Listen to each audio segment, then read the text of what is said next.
He was a man of order. उसको law and order disturbance को वो कभी भी सपोर्ट नहीं करता था। पहली बार फ्रांस की हिस्ट्री में, पेरिस की हिस्ट्री में पहली बार आम जनता के ऊपर तोप के गोले अगर किसी ने दागे तो वो था नेपोलियन। लोअर लेवल पे जो मिलिट्री के जो सोल्जर्स हैं, they are like totally surprised कि भाई ये क्या लौंडा है। यूजुअली जो जनरल्स होते हैं वो तो पीछे बैठते हैं एंड हमको आगे भेजते हैं लड़ने के लिए, एंड ये देखो ये हमको लीड कर रहा है, ये हमारे से भी आगे, इसको मौत का खौफ नहीं है। Napoleon attacks us when it rains, right. Napoleon attacks us when it snows. Then when we think कि नेपोलियन अब रेस्ट ले लेगा, नेपोलियन की आर्मी अब रेस्ट ले लेगी, Napoleon continues to attack us in the night, तब हम सोचते हैं कि अब थक जाएगा, Napoleon continues to attack us the next day also. कि रे ऐसे थोड़ी होती है यार लड़ाई, भाई रुक जा यार। The year 1769, a child is born. जगह कॉर्सिका, फ्रांस के साउथ में एक छोटा सा आइलैंड, एंड इस साल एक बच्चे का यहाँ पे जन्म हुआ। इस बच्चे के जो पिता थे वो कॉर्सिका की पॉलिटी में कहते हैं एक मंत्री थे, मतलब गवर्नमेंट का पार्ट थे। अपनी फैमिली के लिए, अपने घर को बचाने के लिए he surrendered, and then he became part of the French bureaucracy. उस समय में जो फ्रेंच ब्यूरोक्रेसी होती थी, it was dominated by nobles, that is nobility, मतलब उसको आप एरिस्टोक्रेसी भी कह सकते हो। बेसिकली कुछ ऐसे खानदान, कुछ ऐसी फैमिलीज जिनके बच्चे जो हैं फ्यूचर में ब्यूरोक्रेट्स बन सकते हैं, सीनियर ब्यूरोक्रेट्स बन सकते हैं। जो आम आदमी है फ्रांस के अंदर, वो सीनियर पोजीशंस ऑफ ब्यूरोक्रेट्स पे नहीं जा सकता है। तो ये जो फैमिली जो एक तरीके से कॉप्ट हुई फ्रेंच मोनार्की के अंदर, तो ना तो ये प्रॉपर आम आदमी थी, ना ही ये प्रॉपर नोबिलिटी थी। खैर किसी तरीके से कहते हैं ये जो इस बच्चे के जो पिता थे, उन्होंने इस बच्चे का एडमिशन ऐसे स्कूल में कराया जहाँ पे बाकी एरिस्टोक्रेट्स के बच्चे भी आते थे। बच्चा बहुत टैलेंटेड था, पर उसको ये पता था कि वो जिंदगी में कभी भी अपने सपने अचीव नहीं कर सकता। वो जिंदगी में कभी भी किसी सीनियर ब्यूरोक्रेटिक पोजीशन या कभी भी किसी सीनियर मिलिट्री पोजीशन पे नहीं पहुंच सकता। क्यों? क्योंकि वो प्योर नोबल ब्लड का नहीं है, क्योंकि वो प्योर नोबिलिटी से नहीं है। स्वाभाविक था कि इस बच्चे के अंदर इस सिस्टम के खिलाफ एक घृणा थी, राइट, एक एंगर था, एंड ये बच्चा बहुत पेट्रियाटिक भी था। इनफैक्ट जब ये बच्चा बड़ा हुआ तो इस बच्चे का एक डायलॉग जो है बड़ा फेमस हुआ, एंड इसने कहा कि my countrymens cries were surrounding my cradle when I was born.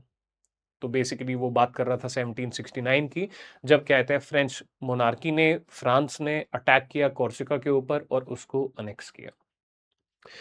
ये बच्चा बहुत टैलेंटेड था। जब कहते हैं इसकी पेरेंट टीचर्स मीटिंग होती थी, तो उस समय पे कहते हैं जो इसके पेरेंट्स जाते थे, तो कहते हैं इनके बताया जाता था इनके टीचर्स द्वारा कि मतलब he is extremely talented, and अगर इसको अपॉर्चुनिटी दी गई then he will be able to do great in life.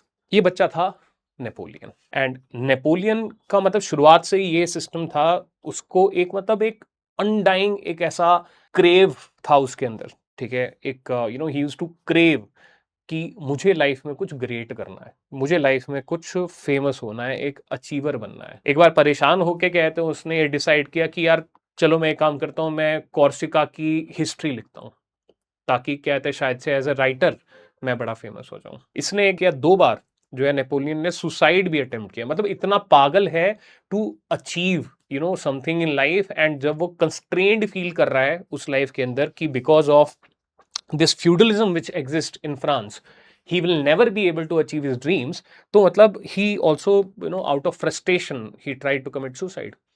खैर वो हुआ नहीं, एंड इसने मिलिट्री ज्वाइन करी, एंड मिलिट्री में अब ये जो है कैप्टन की पोजीशन पे है। साल है 1789। अब यहाँ पे होती है फ्रेंच रेवोल्यूशन, ठीक है। तो ये मिलिट्री का पार्ट है, he is not part of the French revolution, he is not part of the protesters, right, who have done the French revolution, who have brought what you call as democracy in France through the French revolution 1789। Monarchy तब भी थी, ठीक है। तो जो system था वो ये था कि एक सिंबॉलिक मोनार्क रहेगा, बट अदरवाइज डेमोक्रेसी रहेगी। तो नेपोलियन के व्यूज क्या थे towards the French revolution? Napoleon के व्यूज ये थे टुवर्ड्स द फ्रेंच रेवोल्यूशन कि देखो, सबसे पहली बात he is not part of the revolutionary group. He is not part of the people who have participated in the revolution.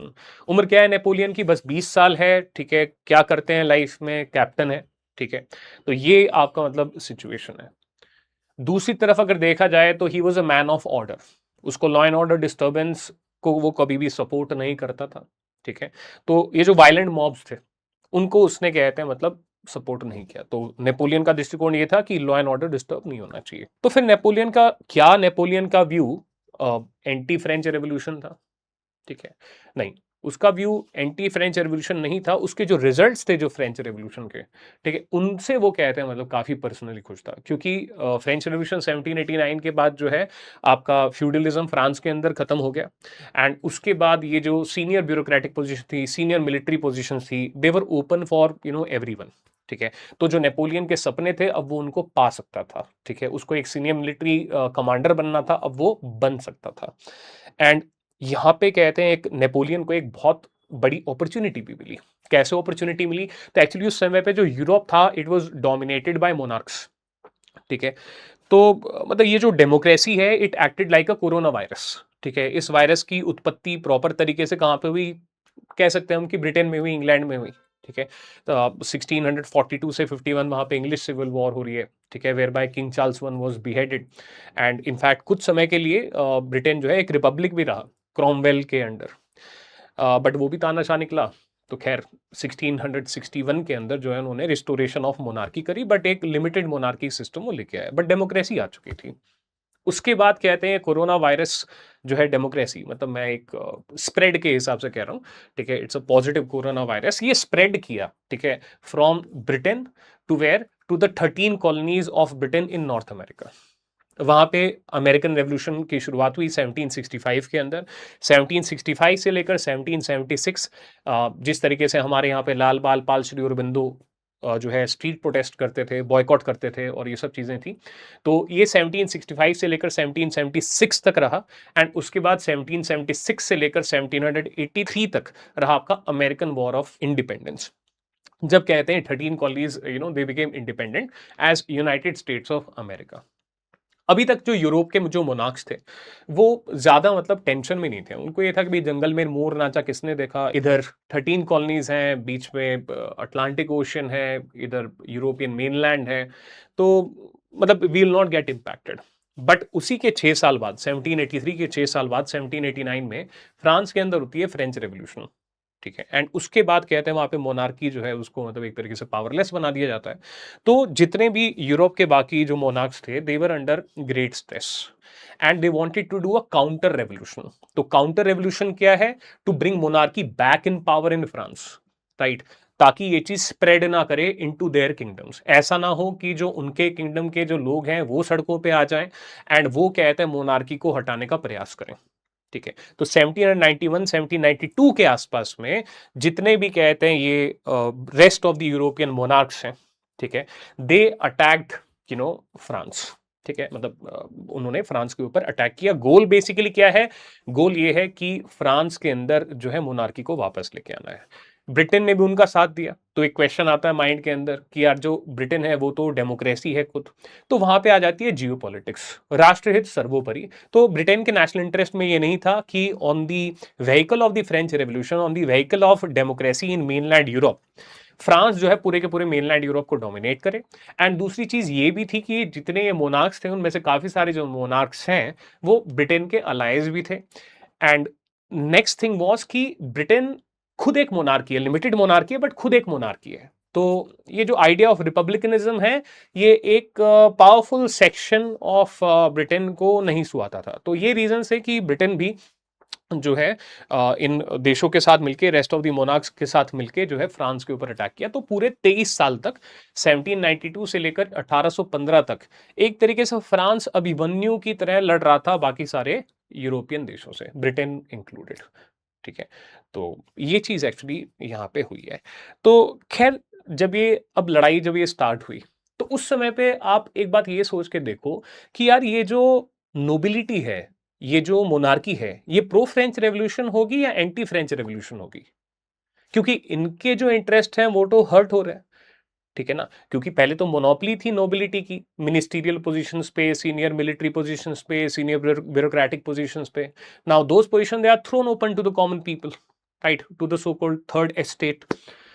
तो ये लोग कहते हैं काउंटर रेवोल्यूशन के फेवर में थे, ना कि फ्रेंच रेवोल्यूशन के फेवर में. एक बार कहते हैं जो आपके किंग और क्वीन है, they also try to escape to outside of France. जो क्वीन थी मैरी एंटोइनेटे, वो ऑस्ट्रियन प्रिंसेस थी पहले, ठीक है, तो शी वाज फ्रॉम ऑस्ट्रिया. तो ऐसा, तो खैर ये लोग भी खैर नेक्स्ट लेवल बेवकूफ थे, ठीक है. तो ये जो आपका किंग लुइस 16 था, इसका तो फेमस डायलॉग ही है, ठीक है, कि ब्रेन वर्क टायर्स मी. जो मैरी एंटोइनेटे है उसको मैडम डेट के नाम से जाना जाता था. जब कहते हैं इकोनॉमिक सिचुएशन बड़ी खराब थी, तो मतलब she would do huge expenses, random frivolous expenses ऐसा करेगा. रब ने बना दी जोड़ी थी इनकी, वो कहता था brain work tyres me. And एक बार कहते हैं इन्होंने पूछा अपनी सेक्रेटरी से, अपनी सर्वेंट से, कि यार ये लोग इतना परेशान क्यों हैं, 1788-89 के आसपास में. तो उन्होंने कहा कि जो मेड थी उसने सोचा यार मैं क्वीन को बताती हूँ, क्या पता कुछ मतलब मोनार्की कुछ अच्छा ही कर दे आम जनता के लिए. तो इसका लोगों के पास कहते हैं they do not have bread to eat. तो उस समय पे मैरी एंटोइनेट ने कहा तो केक खा लो, है ना. तो बिल्कुल मस्त जो है रब ने बना दी जोड़ी थी इन दोनों की, ठीक है. Brain work tyres me and bread नहीं है तो केक खा लो. खैर, तो ये मतलब ये लोग पूरे पॉम्प एंड शो के साथ, पूरे कारवां के साथ जो है ये लोग फ्रांस से भागने की कोशिश कर. अरे भाई भागना ही है ना, तो आप एक मतलब एक सीक्रेट मोड में भागो, है ना, dress like a common person. पूरा तामझाम लेके जाने की क्या जरूरत है, कोई भी तुमको पकड़ ही लेगा, राइट. तो खैर इनको पकड़ा गया, इनको वापस जो है लेके आया गया. मीनवाइल जब ये लड़ाई आपकी स्टार्ट हो गई 1792 के आसपास में, तो उसके बाद कहते हैं जो सीनियर नोबल्स थे वो डिफेक्ट करने लग गए. डिफेक्ट मतलब कि जो एनिमी है उसकी तरफ जाने लग गए, क्योंकि मैंने आपको अभी बताया ये लोग they are not in favour of the French revolution. इनके जो हित हैं, इनके जो इंटरेस्ट हैं, they are in favour of counter revolution, they are in favour of monarchy, nobility maintaining a hold on power, right. तो एज अ रिजल्ट क्या हुआ कि एक क्राइसिस आ गया, है ना, कि यार अगर सीनियर मिलिट्री के जो कमांडर्स हैं वही अगर दुश्मन के साथ जाके मिल जाएंगे तो फिर फ्रांस युद्ध कैसे लड़ेगा, ठीक है. तो इस समय पे ये एक्चुअली स्थिति है, ऊपर के लेवल पे काफ़ी वैकेंसीज अब आने लग गई हैं. एंड चीज़ों को फिर कंट्रोल करने के लिए 1792 में किंग और क्वीन को declaring as enemy of the French revolution उनको जो है गुलियोटिन किया गया, मतलब उनका पब्लिक बिहेडिंग करी गई, ठीक है. एंड उसके बाद जो है इमरजेंसी लगा दी गई. इमरजेंसी लगाने वाला जो व्यक्ति था उसका नाम है रॉबेस्पियरे, ठीक है, जो 1792 में फ्रांस को रिपब्लिक भी खैर डिक्लेयर किया, बट 1792 में जो है Robespierre is kind of like coming to power. And 1792 से 1794 जो है ये एक पीरियड ऑफ इमरजेंसी है, जहाँ पे रॉबेस्पियरे जो है एक डिक्टेटर की तरह जो है मतलब वहाँ पे शासन कर रहा है. वो लेफ्ट विंग डिक्टेटर था, ठीक है. तो इस तरीके से उसको आप एक तरीके से उस समय का कम्युनिस्ट भी आप कह सकते हो, या फिर लेफ्ट विंग तो डेफिनेटली आप उसको कह सकते हो. एंड इसका जो एक कार्यकाल था 1792 से 1794, ये इसको रेन ऑफ टेरर भी कहा जाता है, क्योंकि anyone who would be oppose to Robespierre, anyone who would be oppose to the party Jacobin club जिसको रॉबेस्पियरे हेड करता था, would be branded as anti French revolution, and उसको जो है गुलियोटिन कर दिया जाता था, ठीक है. हजारों लोगों को जेल में डाला गया, काफी सारे लोगों को गुलियोटिन किया गया, काफी सारे लोगों की जेल में कहते हैं हत्या हुई. तो इसको एक रेन ऑफ टेरर की तरह बोला जाता है 1792 से 1794. तो नेपोलियन जो ये सब चीजें देख रहा है और कैप्टन है वो आर्मी के अंदर, उसका व्यू क्या था टुवर्ड्स रॉबेस्पियर, राइट. तो रॉबेस्पियर के टुवर्ड्स जो नेपोलियन का व्यू था वो पॉजिटिव था, ठीक है. तो नेपोलियन को ये था कि यार पॉलिटिकल जो है स्टेबिलिटी के लिए, ऑर्डर के लिए जो है डिक्टेटरशिप होना, temporary suspension of liberty, it is fine for maintaining order, ठीक है. अभी टेम्पररी कितने साल, पूरे 2 साल चल रहा है. खैर, तो इससे हमें नेपोलियन के बारे में कुछ पता चलता है, ठीक है. फिर नेपोलियन यार ये राइज कैसे हुआ नेपोलियन, ये डाउट भी तो आता है माइंड में. दो बातें ध्यान में रखनी है. एक तो क्या है कि नेपोलियन अभी 1789 के अंदर कैप्टन है, ठीक है. तो अभी वो ब्रिगेडियर नहीं बना है, अभी वो कहते हैं किसी बड़े लेवल पे नहीं पहुंचा है. दूसरी चीज पर हमको ध्यान रखनी है कि एक मिलिट्री के अंदर क्राइसिस है कि जितने भी सीनियर लेवल पे जो कमांडर्स हैं उनमें से काफी सारे commanders they have actually defected to the enemy and war चल रही है, मल्टीपल फ्रंट वॉर चल रही है आपकी, France versus rest of Europe. इस समय पे अब अपना थिएटर हम शिफ्ट करते हैं towards a port town called Toulon, TOULON। ठीक है। अब जो मतलब क्योस जो क्रिएट हुआ है after the French revolution of 1789, तो एक वर्ग फ्रांस के अंदर ऐसा था जिसको मतलब पछतावा हो रहा है, जिसको ये हो रहा है कि यार हमने तो सोचा था कि हैप्पीनेस ही हैप्पीनेस होगी, हमने तो सोचा था कि लाइफ झिंगा लाला होगी, बट ऑलरेडी इकोनॉमी वीक थी। अभी वॉर स्टार्ट हो गई, वॉर के अंदर वॉर एक्सपेंडिचर होगा, वॉर एक्सपेंडिचर होगा तो फिर टैक्सेस भी आपके ऊपर बढ़ेंगे। ठीक है, डेट जो है फ्रांस का वो बढ़ेगा, फिस्कल डेफिसिट बढ़ेगा, तो इकोनॉमी और ज्यादा खराब होगी। तो आप आम जनता के दृष्टिकोण से सोच के देखो, उन्होंने जो है फ्रेंच रेवोल्यूशन करी एंड उनको ये उम्मीद थी, उनका ये सपना था कि इसके बाद जो हमारी लाइफ है it will become like good, है ना, the problems in life they will reduce. तो काफी सारे खैर चेंजेस किए गए, लैंड रिडिस्ट्रीब्यूशन हुई from the rich to the poor, positives आए, बट जो इकोनॉमी की जो स्थिति है, ठीक है, जैसे उसका नाम क्या था मैरी एंटोनेट का, मैडम डेट, तो वो एक्चुअली फिस्कल डेफिसिट के हिसाब से मतलब कि जब इकोनॉमी इतनी खराब है तो ये फालतू खर्चा कर रही है। ठीक है, तो इस आधार पर उसका नाम पड़ा था मैडम डेट, जो क्वीन मैरी एंटोनेट थी। राइट, तो आम जनता की जो प्रॉब्लम है वो काफी मतलब जो है कंटिन्यू ही करी। एंड एक वर्ग फिर ऐसा था जो ये अनार्की लेके आया है। ठीक है, रॉबेस्पियर, रेन ऑफ टेरर 1792 से 1794। तो एक वर्ग ऐसा था जो कि थोड़ा सा त्रस्त फील होने लगा। खैर 1794 में किस जब कहते हैं इसने बाकी सारे पॉलिटिशियंस को टारगेट करना स्टार्ट कर दिया, तो जो रॉबेस्पियर के जो ओपोनेंट्स थे, they finally somehow they got together and ultimately they could do तख्ता पलट, रिजीम चेंज, जहां पे क्या कहते हैं आपका रॉबेस्पियर को जो है हटाया गया एंड फिर रॉबेस्पियर को गुलिटीन कर दिया गया। एंड अब जो है एक कोलिशन गवर्नमेंट जो है आती है, जिसको आप बोलते हो डायरेक्टरी फॉर्म ऑफ गवर्नमेंट। ये 1795 से लेकर 1799, ये 4 से 5 साल जो है डायरेक्टरी गवर्नमेंट रही। ठीक है, डायरेक्टरी गवर्नमेंट के बारे में बोला जाता है कि ये कोलिशन गवर्नमेंट थी, ये लार्जली करप्ट गवर्नमेंट थी, इसने गवर्नेंस के लिए कुछ खास नहीं किया। ठीक है, एंड जो फ्रांस की जो प्रॉब्लम्स हैं, एक तो इंटरनल इकोनॉमी की प्रॉब्लम है, दूसरा एक्सटर्नल जो वॉर्स चल रही है वहां पे war defeats are piling up. ठीक है, तो एक anxiety among the people, it is continuously rising. Right, तो इस समय पे डायरेक्टरी पीरियड के टाइम पे जो आम जनता है वो बिल्कुल जो है उसका एक तरीके से मतलब विश्वास उठ गया है कि जो चीजें हुई हैं वो क्या हुई है, हमने मतलब क्या सोचा था एंड क्या हमने पाया। ठीक है, तो एक वर्ग ऐसा जो है था जो मतलब कहते हैं यार इससे बेहतर तो मोनार्की ही थी, मतलब it is like history repeating itself. जब ब्रिटेन के अंदर 1642 से 51 के बाद उन्होंने रिपब्लिकनिज्म के साथ जो है एक एक्सपेरिमेंट किया, और वहां पे भी फिर क्या हुआ, एक तानाशाह आया जिसका नाम है क्रॉमवेल। ठीक है, एंड इधर फ्रांस के अंदर क्या हुआ कि फ्रांस में 1789 में फ्रेंच रेवोल्यूशन हुई, 1792 में एक और तानाशाह आया जिसका नाम है आपका रॉबेस्पियर, जिसने रेन ऑफ टेरर किया, अपने ही लोगों के खिलाफ जो है उसने काम किया। एंड उसके बाद वहां पे क्या हुआ, रिस्टोरेशन ऑफ मोनार्की 1661 के अंदर किंग चार्ल्स टू आया। एंड यहाँ पे अब वापस से जो है कुछ लोग हैं जो चाहते हैं कि फ्रांस के अंदर भी डेमोक्रेसी होनी चाहिए, बट 1792 वाला सिस्टम रिपब्लिक का नहीं होके 1789 से लेकर 1792 तक जैसा सिस्टम एग्जिस्ट कर रहा है कि एक तरीके से लिमिटेड मोनार्की है, या कह लीजिए कॉन्स्टिट्यूशनल मोनार्की है, जो उनका पहला कॉन्स्टिट्यूशन था वो 1791 में फ्रेम हो गया था, तो वैसा मतलब हो। तो खैर जगह है अभी टूलोन, क्योंकि टूलोन से हमने बात स्टार्ट करी थी। तो ये टूलोन जो है ये एक पोर्ट टाउन है एंड यहाँ पे 1794 के अंदर इस पोर्ट टाउन ने रिवोल्ट मार दिया है। ठीक है, तो अब यहाँ पे ब्रिटेन भी इसको सपोर्ट कर रहा है, तो ब्रिटिश जो नेवी है वो टूलोन को अपनी प्रोटेक्शन के अंदर लेके आ गई है, अदरवाइज टूलोन जो है फ्रांस का पार्ट था। तो फ्रेंच वर्सेस ब्रिटिश यहाँ पे वॉर चल रही है टूलों के अंदर, and defeats they were piling up. France को कुछ समझ नहीं आ रहा था, फ्रेंच आर्मी को कुछ समझ में नहीं आ रहा था कि यार किस तरीके से मतलब इसको टूलों को वापस कहते हैं फ्रेंच टेरिटरी का पार्ट बनाया जाए।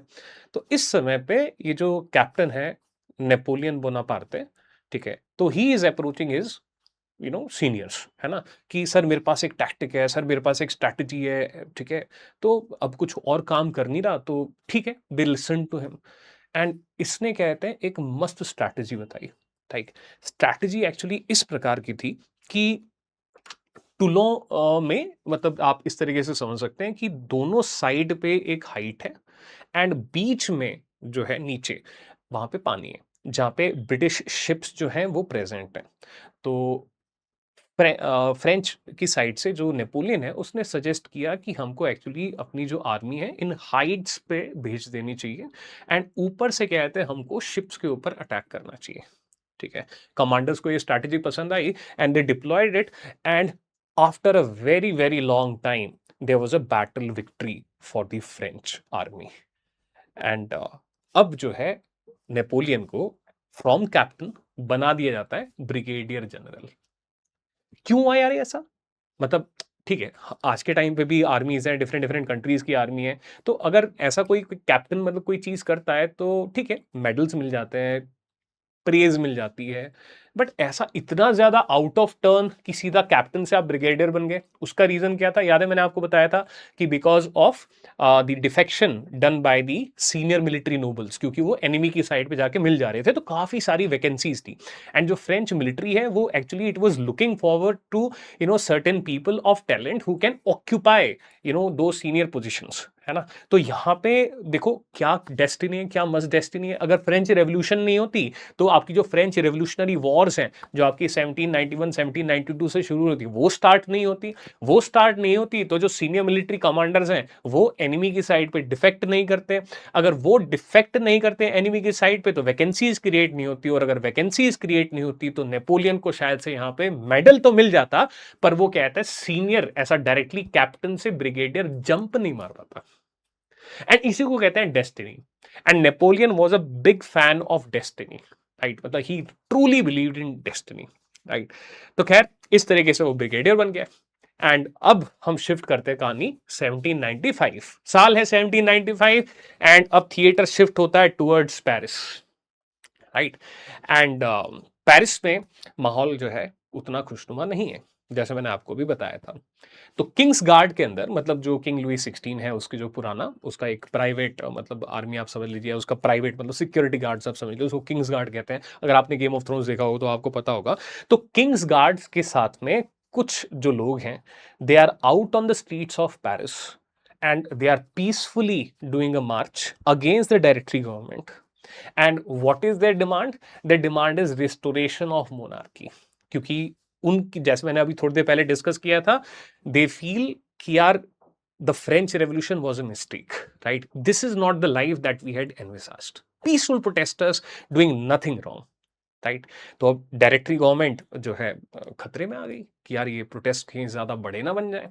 तो इस समय पे जो है वापस से डेस्टिनी, वॉर्स चल रही हैं, तो majority of the commanders of the military they are fighting on the borders, या तो कोस्टल वॉरफेयर या land warfare. And by chance Napoleon is there in Paris, right? अब वो कहते हैं नेपोलियन जो है इस नोबिलिटी का पार्ट बन गया है ना? वैसे तो वो half nobility type family background से आता है। तो खैर नेपोलियन यहाँ पे इकलौता कमांडर है, इकलौता ब्रिगेडियर है जो प्रेजेंट है। तो जो सरकार है वो नेपोलियन बोनापार्टे को कहते हैं, ये जिम्मेदारी देती है कि भाई इस तुम प्रोटेस्ट को हैंडल करो, ठीक है? एंड नेपोलियन उस प्रोटेस्ट को सक्सेसफुली दबा देता है, उस प्रोटेस्ट को सक्सेसफुली हैंडल कर लेता है। एंड नेपोलियन कैसे करता है ये हमको पता चलता है उसकी डायरी से, ठीक है? या जो उसने चिट्ठियां लिखी अपने भाई को, नेपोलियन का भाई भी था एक, है ना? तो नेपोलियन कहता है the enemy came from the front, है ना? Look at the perspective of Napoleon, है ना? जो लोग हैं फ्रांस के उनको वो एनिमी बोल रहा है, ठीक है? तो फ्रांस फ्रेंच तो था नहीं नेपोलियन, नेपोलियन तो कोर्सिका से था, ठीक है? उसकी एक नफरत थी towards France, towards French monarchy, है ना? एंड ये लोग कौन है? ये लोग क्या चाहते हैं? रिस्टोरेशन ऑफ दैट मोनार्की, ठीक है? तो the enemy came from the front, है ना? ये भी एक दृष्टिकोण है कि वो उन लोगों को enemy of the French revolution देख रहा है।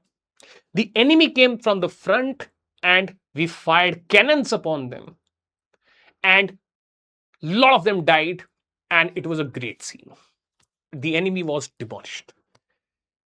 पहली बार फ्रांस की हिस्ट्री में, पेरिस की हिस्ट्री में पहली बार आम जनता के ऊपर तोप के गोले अगर किसी ने दागे तो वो था नेपोलियन। ठीक है, तो दैट्स नेपोलियन फॉर यू। खैर, तो नेपोलियन है, तो अब इसको प्राइज मिला, एंड प्राइज इसको ये मिला कि 1795 में फ्रॉम ब्रिगेडियर जनरल उसको एक जो है फुल कमांडर बना दिया गया। He is promoted to full general of internal army मतलब इंटीरियर आर्मी, मतलब he is like in charge of maintaining law and order domestically.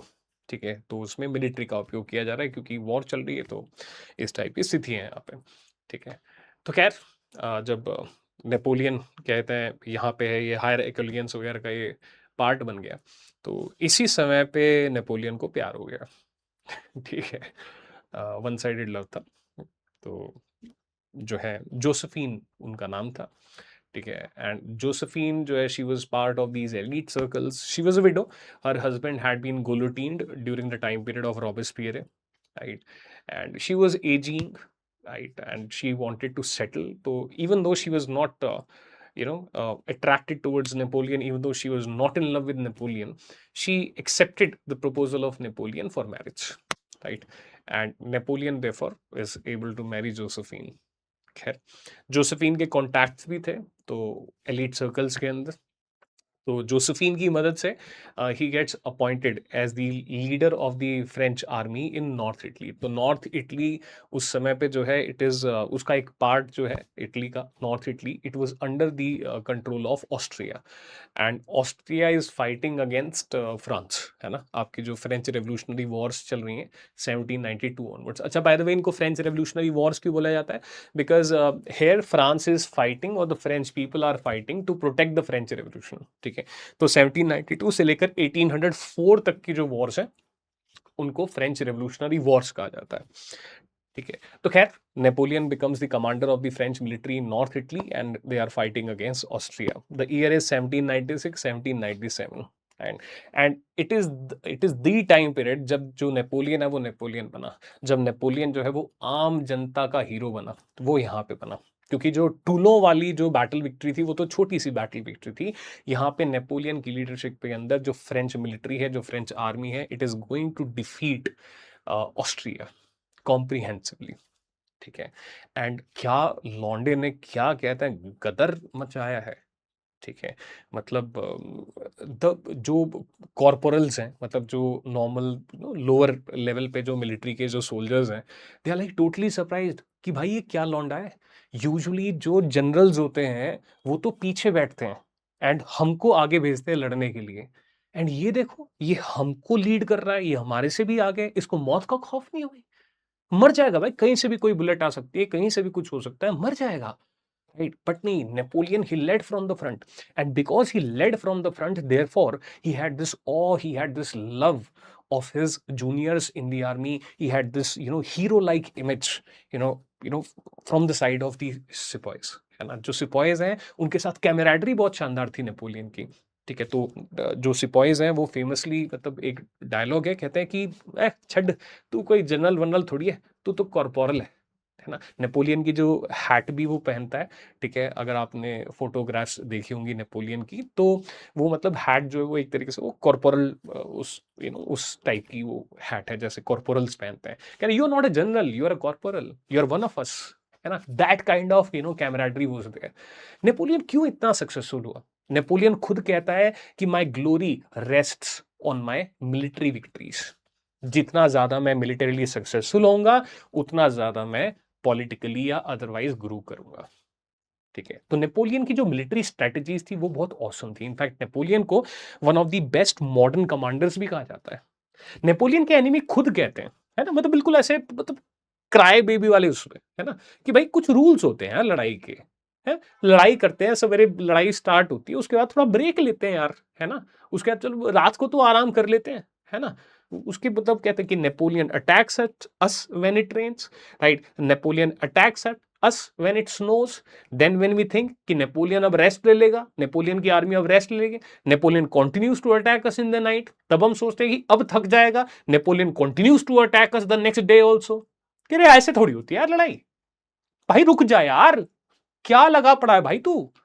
Continuous warfare, tiring the enemy out, जैसे बॉक्सिंग का match होता है उसके अंदर दिखाते हैं ना कि एक स्ट्रेटेजी ये होती है that you tire your enemy out, you are taking blows, right, and तुम वेट करते हो बस कि सामने वाला जो ओपोनेंट है वो थक जाए, एंड जब वो थक जाता है तब मारते हो, ठीक है। तो continuous attacks on the enemy, tiring the enemy out, है ना। तो कुछ कुछ उस टाइप की जो स्ट्रेटेजी है, ठीक है। एक और चीज है ना, नेपोलियन मतलब was famous for like speed attacks, ठीक है ना। मतलब जो नेपोलियन के एनिमीज है वो सोच रहे हैं कि अच्छा नेपोलियन की आर्मी यहाँ पे 30 दिन में पहुंच जाएगी, नेपोलियन यहाँ 15 दिन में पहुंचे पड़ा है, 10 दिन में पहुंचे पड़ा है, ठीक है ना। Marching during the morning time, marching during the lunch time, marching during the evening time, marching through the night, right. 10 दिन के अंदर आ गई army, the enemy is therefore not prepared, right. So therefore, this kind of this kind of strategies Napoleon had, and why he was so loved by his sepoys, by his corporals etc. उसको तो फिर मतलब उनको तो थोड़ा सा नफरत होनी चाहिए कि यार ये क्या है भाई, हमको इतना रगड़ रहा है। He never pushed his sepoys, he never pushed his soldiers harder than he pushed himself, right. तो अगर लंच भी करना होता था ना तो नेपोलियन घोड़े पे बैठे बैठे, घोड़ा मार्च कर रहा है, घोड़े पे बैठे बैठे मतलब चल रहा है, वो खाना खा लेगा, वो खुद रेस्ट नहीं करेगा। तो कभी भी अपने जूनियर्स को वो अपने से ज्यादा पुश नहीं कर रहा है। तो he is leading from the front, है ना। ही is a hero, he is putting up image, right, कि यार देखो मैं भी फाइट मार रहा हूं तो मैं तुमसे फाइट मरवा रहा हूं, है ना। इस चीज को कहते हैं लीडिंग फ्रॉम द फ्रंट। कभी भी किसी लीडर को कहते हैं लीड करना है तो उसको इतनी मेहनत करनी चाहिए ताकि उसके जो जूनियर्स हैं, ठीक है, वो ये ना कह पाए कि यार देखो ये तो चिल मार रहा है और मेहनत हमसे करा रहा है, and he is putting his life at stake, right. He could die. He is not sitting at the back like other generals. वो आगे से लीड कर रहा है, राइट। तो देखो जो मोराल है जो आर्मी का, वो किसकी वजह से बढ़ा यहाँ पे, नेपोलियन की वजह से बढ़ा। साल हमारे यहाँ 1796-97, जगह हमारी है north Italy. North Italy was colony of Austrian empire, right, and यहाँ पे युद्ध चल रहा है बिटवीन फ्रांस एंड ऑस्ट्रिया, ठीक है। एंड यहाँ पे जो है ऑस्ट्रिया को जो है हराया जाता है 1797 में, ऑस्ट्रिया को हराया जाता है। नेपोलियन खुद लिखता है, नेपोलियन खुद अचंभित है कि ये हुआ क्या, है ना। तो जैसे यूपीएससी में हम प्रिपेयर करते हैं तो आप कभी भी रैंक 1 से पूछो, अगर वो रैंक 1 ऑनेस्ट होगा तो वो उसको भी नहीं पता कि वो रैंक 1 कैसे आ गया, क्या हो गया ये। तो नेपोलियन खुद लिखता है कि I felt as if my body is moving towards the sky, as if I am flying, है ना। तो इतना क्योस मचा हुआ है, इतने पैशन में, इतना एड्रेनलिन है, ठीक है, एड्रेनलिन है उस समय पे कि नेपोलियन को खुद भी कुछ चीजें समझ में नहीं आ रही हैं, है ना। तो खैर 1797 में यहाँ पे ऑस्ट्रिया को हराया, एंड ऑस्ट्रिया को हराने के बाद इसने एक ट्रीटी साइन करी जिसको बोला जाता है ट्रीटी ऑफ कैंपो फॉर्मियो 1797। एंड जो ये ट्रीटी थी ये बहुत ही ज्यादा प्रो फ्रांस थी। इसके अंदर नॉर्थ इटली के अंदर दो जो है स्टेट्स बनाए गए, दो रिपब्लिक्स बनाई गई, and they were allied to France, मतलब they will be like not annexed by France, they will not be ruled by France, but they are going to be friends of France. आप कह लीजिए कि दो puppet republics बना दी गई, ये वही करेंगे जो फ्रांस कहेगा। एक चीज यहाँ पे हो रही है। दूसरा बेल्जियम जो है, ठीक है, मैप में आप देख सकते हो बेल्जियम, बेल्जियम जो है it was taken from Austria and it got added to the French empire, ठीक है। तो ये यहां पे हो रहा है। एंड जितनी भी टेरिटरी है जितनी भी टेरिटरी है to the left hand side, जितनी भी टेरिटरी है to the left hand side of river Rhine, right, it was annexed by France, ठीक है। तो एक उसको नेचुरल बॉर्डर जो है फ्रांस जो चाहता था अपना, वो राइन रिवर चाहता था, RHINE, राइन रिवर, ठीक है।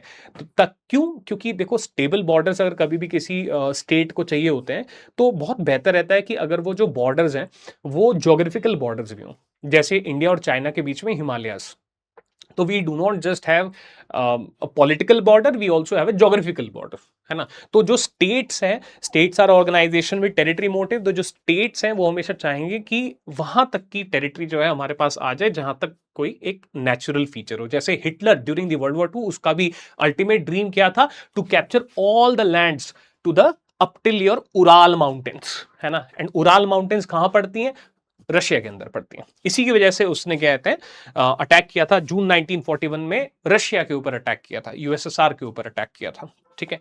तो खैर coming back to topic of discussion, तो 1797 है, ट्रीटी ऑफ कैंपो फॉर्मियो है। एंड क्योंकि इसने ये शानदार ट्रीटी साइन करी, ठीक है, बाकी वैसे ट्रीटी साइन करते टाइम उसने क्या मतलब बखेड़ा खड़ा किया है, ठीक है, वो टी सेट रखा हुआ है, वो टी सेट उठा के फेंक देता है। इमेजिन डिप्लोमेटिक मीटिंग चल रही है ना, एंड कह रहा है कि तुम्हारा ये जो एम्पायर है ना, ऑस्ट्रियन एम्पायर है ना, वो इस तरीके से चकनाचूर कर दूंगा, औकात में आ जाओ, है ना, मतलब that is how he is, you know, of being very very aggressive, which is not as per diplomatic norms ना। तो इस तरीके से तो बेसिकली वो ये दिखा देता है कि अगर तुम मेरी बात नहीं मानोगे, then I am ready to continue to fight the war, ready to continue to destroy you totally, ठीक है। तो खैर, आम जनता के लिए, बाकी लोगों के लिए, जो डायरेक्टरी गवर्नमेंट है उसके लिए, डायरेक्टरी गवर्नमेंट 1795 से 1799, उसके लिए क्या है कि नेपोलियन सिर्फ अब एक मिलिट्री कमांडर नहीं है, नेपोलियन एक डिप्लोमैट भी है ना, एक स्टेट्समैन भी है, कि उसने सिर्फ वॉर नहीं जीती, उसने एक बहुत ही ज्यादा फेवरेबल ट्रीटी भी एक्सट्रैक्ट करी ऑस्ट्रिया से, राइट। तो नेपोलियन अब जो है 1797 के अंदर नेपोलियन का प्रॉपर उदय होता है फ्रेंच साइकी के अंदर, फ्रेंच लोगों के अंदर, फ्रेंच हिस्ट्री के अंदर। मतलब अब लोग जानते हैं कि भाई ये बंदा है, and Napoleon is symbol of hope. Napoleon is symbol of hope. Why? Because what exists here in France while Napoleon is fighting in Italy, north Italy etcetera, यहाँ पे कौन है? डायरेक्टरी गवर्नमेंट, जो कि करप्ट है, जो कि इनडिसाइसिव है, जो कि कोलिशन गवर्नमेंट है, जो कि अनस्टेबल है, राइट। यहाँ पे क्या है? एक फिजिकल इंस्टेबिलिटी है। तो इस सारे के सारे डोल्ड्रम्स कब से त्राहिमाम त्राहिमाम चल रहा है? Since 1789 French revolution. इनफैक्ट उससे पहले फ्रांस की हिस्ट्री में सबसे ज्यादा गदर फेमीन जो हुआ था वो 1788 के अंदर हुआ था। इनफैक्ट उससे पहले क्या कहते हैं, 7 ईयर ग्लोबल वॉर हुई थी 1756 से 63, जो कि एक तरीके से वर्ल्ड वॉर ही थी, जिसमें फ्रांस की हार हुई थी। उससे पहले क्या कहते हैं आपका ऑस्ट्रियन वॉर ऑफ सक्सेशन हुई थी 1748, जहां पे दोबारा फ्रांस हारा था। एंड उसके बाद जो है बीच में एक मैं भूल गया 1776 से 83, जब अमेरिकन वॉर ऑफ इंडिपेंडेंस हुई थी, उस समय पे फ्रांस ने अपनी आर्मी भेजी थी। फ्रांस विनिंग साइड पे था, बट उसका बहुत गंदा कटा था, मतलब कि उसको नेगोशिएशन से बाहर कर दिया गया था। ब्रिटेन और यूएस ने, मतलब 13 कॉलोनीज ने डायरेक्ट जो है अपनी डील साथ कर ली थी, एंड जो इसको एज अ मीडिएटर फ्रांस को नहीं रखा था। एंड कॉन्फ्रेंस पेरिस में हुई थी, second treaty of Paris 1783, right. तो मतलब वॉर एक्सपेंडिचर हो रहा है अमेरिकन वॉर ऑफ इंडिपेंडेंस में, and what is France getting? Nothing. ये हिस्ट्री है 1740 से लेकर आपके 1797 तक। एंड बीच में फ्रेंच रेवोल्यूशन है, फ्रेंच रेवोल्यूशन के बाद 1792 से 94 आपका रेन ऑफ टेरर है internally. 1792 onwards external war start हो चुकी है, फिजिकल डेफिसिट राइज कर रहा है, फिर ये डायरेक्टरी गवर्नमेंट माथे आ चढ़ी, जो कि करप्ट है, अनस्टेबल है, अनपॉपुलर है। एंड तब जो है एक अंधेरे में एक बल्ब जलता है, एक दिया दिखता है। न्यूज आती है फ्रेंच लोगों के पास, Napoleon has won the war and signed this treaty. इस तरीके से जो नेपोलियन है वो एक हीरो बनता है, किनके लिए? फ्रांस के लोगों के लिए, ठीक है। एंड नेपोलियन बहुत चालू था। नेपोलियन ने इस समय पे, जैसे अगर आप अभी गूगल पे जाओ, ठीक है, गूगल पे जाना और वहां पे सर्च करना नेपोलियन, इमेजेस पे क्लिक करना, तो वहां पे देखोगे कि नेपोलियन की पोर्ट्रेट्स आती हैं, है ना। वो पोर्ट्रेट्स जो है नेपोलियन ने खुद कमीशन करी थी, मतलब नेपोलियन ने खुद बनवाई थी वो पेंटिंग्स, जहां पे नेपोलियन को एज अ विक्टर दिखाया जा रहा है, एंड जो ओपोनेंट है उसको नेपोलियन के पैरों में गिरा हुआ दिखाया जा रहा है, या फिर नेपोलियन जो है युद्ध लड़ रहा है, एंड जो ओपोनेंट है उसको धराशायी कर रखा है। ये पेंटिंग्स इसने बनवाई थी, नेपोलियन ने खुद बनवाई थी। और फिर जो इनकी कॉपीज है वो फ्रेंच मेनलैंड में इसने जो है भेजी। तो using media, a form of media, a form of art as a propaganda tool to gain, to cash upon what he has actually had. तो Napoleon was intelligent, Napoleon was smart, right. कुछ गलत नहीं कर रहा है, करना ही चाहिए, कर रहा है, राइट। उसके बाद नेपोलियन क्या कहते हैं, खुद आर्टिकल्स लिख रहा है न्यूज़पेपर में, किसके बारे में? अपने बारे में। और उस आर्टिकल की हेडलाइन क्या है? नेपोलियन स्ट्राइक्स लाइक लाइटनिंग, खुद की तारीफ, ठीक है। तो खैर जो भी है, द पॉइंट इज उसके पास रिजल्ट्स भी थे, है ना। अगर ये विदाउट रिजल्ट्स खुद की तारीफ कर रहा होता तब लोग इसको बेवकूफ कहते हैं, बट इसके पास रिजल्ट्स भी हैं। तो इस तरीके से एक्चुअली चीजें आपकी चल रही हैं, ठीक है। तो खैर इस समय पे कहते हैं, जब ये नॉर्थ इटली के अंदर कहते हैं इनको हरा देता है, तो उसके बाद जो इटली के लोग हैं, ठीक है, they see him what you call as a liberator. In fact ये बोलता है उनको, ठीक है, क्या बोलता है कि मेरी लड़ाई तुम लोगों से नहीं है, मेरी लड़ाई जो है वो तुम्हारे एरिस्टोक्रेट्स जो हैं, तुम्हारे जो नोबिलिटी है, तुम्हारी जो मोनार्की है, ठीक है, तुम्हारे जो ऑस्ट्रिया यहाँ पे जो था, मेरे को प्रॉब्लम ऑस्ट्रिया से है, मेरे को प्रॉब्लम जो लोग तुम्हारा शोषण करते हैं, मुझे प्रॉब्लम उनसे है। तो मैं तुम्हें हर्ट करने नहीं आया हूं, मैं बल्कि तुम्हें लिबरेट करने आया हूं। इनफैक्ट जो फ्रांस के अंदर फ्रेंच रिवॉल्यूशन के बाद फ्यूडलिज्म का खात्मा हुआ है ना, मेरिटोक्रेसी आई है, फ्यूडल प्रिविलेजेस को खत्म किया गया है, वो मैं इस टेरिटरी के अंदर भी खत्म करूंगा। So therefore I am your liberator from feudalism which exists in north Italy. तो Napoleon was cheered by the people of Italy, right, that he is our liberator, he is not a conqueror, he is a liberator, right. भावनाओं में बह गए, life is about power.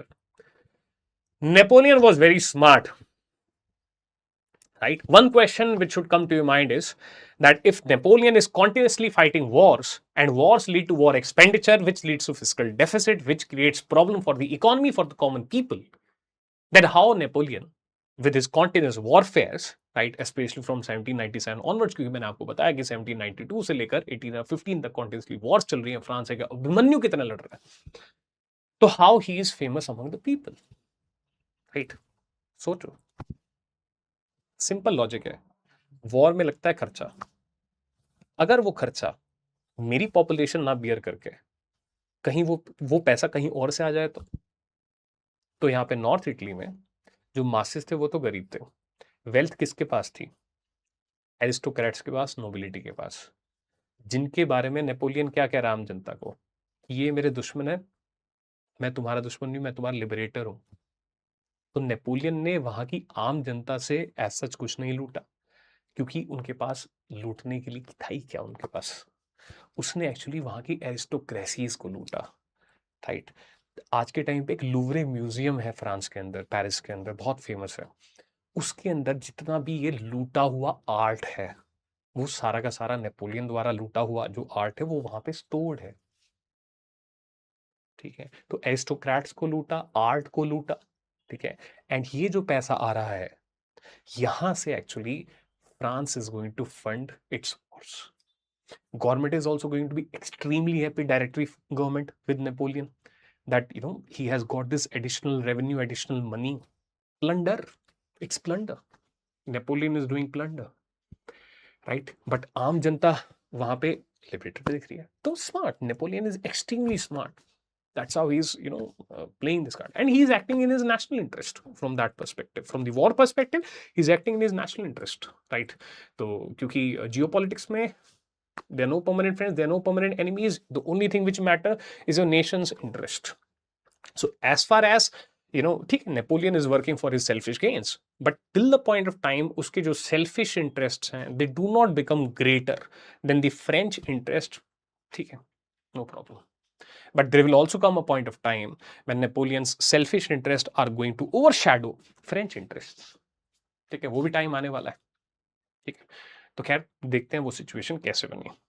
तो 1797 treaty of Campo फॉर्मियो, ठीक है, इसके बाद जो है नेपोलियन यहीं पे इसी वॉर में ही डिक्लेयर कर जाता है कि I have tested power, I can not follow any more. तो एक और रीजन की वजह से 1797 ईयर इंपॉर्टेंट है कि नेपोलियन के पॉलिटिकल एम्बिशंस कब बने, उसके देखो जो मिलिट्री के अंदर राइज करने के जो एम्बिशन है वो तो पहले से थे, एंड वो उसको रियलिस्टिक लगने लगे कब से, 1789 में जब फ्रेंच रेवोल्यूशन हुई तो वो बहुत खुश था कि अब वो एक सीनियर मिलिट्री कमांडर बन सकता है, ठीक है। पर जो उसके पॉलिटिकल एम्बिशंस हैं कि उसको फ्रांस के ऊपर राज करना है, ठीक है, उसको पॉलिटिकली राइज करना है, राइट, वो 1797 में, ठीक है, जिस तरीके से नेपोलियन की चीयरिंग हो रही है, जिस तरीके से नेपोलियन की पॉपुलैरिटी बढ़ रही है, ठीक है, तो इस तरीके से नेपोलियन के पॉलिटिकल एम्बिशंस यहाँ पे हो रहे हैं। इनफैक्ट वो खुद ही कह रहा है कि I have tested power, I have tested command, क्योंकि ये कमांडर है यहाँ पे, I can not follow any more. But इसको यह है कि अभी टाइम नहीं आया है, अभी थोड़ा सा और वॉर विक्ट्रीज होनी चाहिए ताकि मैं आम जनता के बीच में इतना ज्यादा पॉपुलर हो जाऊं कि after that if somehow if I take power from the corrupt directory government, from the unstable, unpopular directory government, then that should not be a problem, right? तो ये खैर 1798 में एक प्लान बनता है और उसका एग्जीक्यूशन भी होता है कि France is going to actually attack the Middle East, and Middle East here includes Egypt, it includes Syria, these areas. And the thought process is कि एक बार Middle East पे आप पहुंच गए तो उसके बाद आप Arabian Sea में जो है you can attack the British ships, commercial vessels, and therefore you can hurt the British economy. Right? So basically, Napoleon attacked Egypt in 1798. Right? He won the Battle of Pyramids है. ठीक है, तो इसको battle of pyramids बोला जाता है. And Egypt पे Napoleon जो है इजिप्ट में अपना शासन एस्टैब्लिश करता है. उसके बाद खैर कहानी इतनी शानदार जो है पूरी तरीके से नहीं है. तो यहाँ पे कुछ इंटरेस्टिंग चीजें हो रही हैं. दो तीन यहाँ से धागे निकल के आ रहे हैं. एक धागा जो है जो हम डिस्कस कर रहे हैं उसी से रिलेटेड है. एक जो धागा है वो मॉडर्न इंडियन हिस्ट्री से रिलेटेड है. तो दोनों धागे जो है मैं यहाँ पे जरा डिस्कस करता हूँ. ठीक है, तो पहली बात कर लेते हैं, जो टॉपिक चल रहा है उसी की बात कर लेते हैं. तो यहाँ पे एक्चुअली क्या हुआ, क्यों अटैक किया उसने मिडिल ईस्ट के ऊपर, ब्रिटेन का नुकसान करने के लिए, वो तो बात ठीक है.